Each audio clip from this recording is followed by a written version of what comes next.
മുസ്ലിം league Iritty town കമ്മിറ്റിയുടെ നേതൃത്വത്തിൽ ഹജ്ജ് പഠന ക്ലാസും ഹാജിമാർക്കുള്ള യാത്രയയപ്പും നൽകി.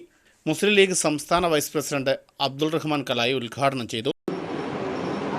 എന്റെ പ്രിയപ്പെട്ട സഹോദരി സഹോദരന്മാരോട് ഞാൻ പറയുന്നു, നിതാന്ത ജാഗ്രത പുലർത്തുക.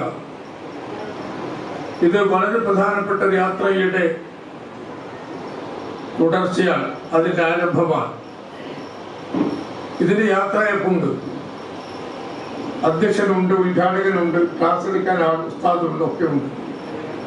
എന്നാൽ മറ്റൊരു യാത്രയുണ്ട്. ആ യാത്ര അധ്യക്ഷനും ഉദ്ഘാടനമൊന്നും ഉണ്ടാവില്ല, പക്ഷെ യാത്രയപ്പുണ്ടാകും. ഏതാനും തുണിയിൽ പൊതിഞ്ഞ് സ്ത്രീകളാണെങ്കിൽ ആഭരണങ്ങളൊന്നുമില്ലാതെ ആറടി മണ്ണിൽ താഴ്ത്തി വെക്കും, പുരുഷന്മാരെയും താഴ്ത്തി വെക്കും.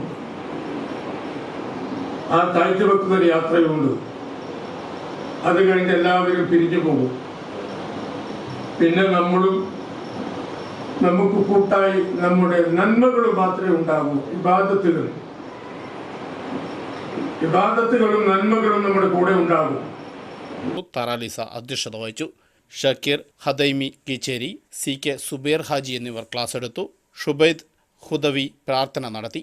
AIKMCC ദേശീയ secretary MK Noushad, MM Majeed, Oban Hamza, NK Sharafuddin, Sameer Punnad, VP Abdul Rasheed, MK Haris, Tharal Hamza, Muhammad Ali Kaniyarakkal, Firoz Murikkanchery, Musthafa Cholayil, Siraj PP, NK Zakariya, Mayan Haji, Ashraf Thittayil, Abdul Khader Paneri, KT Siyad, EK Moythootty, Abdul Rahman Chala, PK Jasar, Maharoof Munderi എന്നിവർ സംസാരിച്ചു.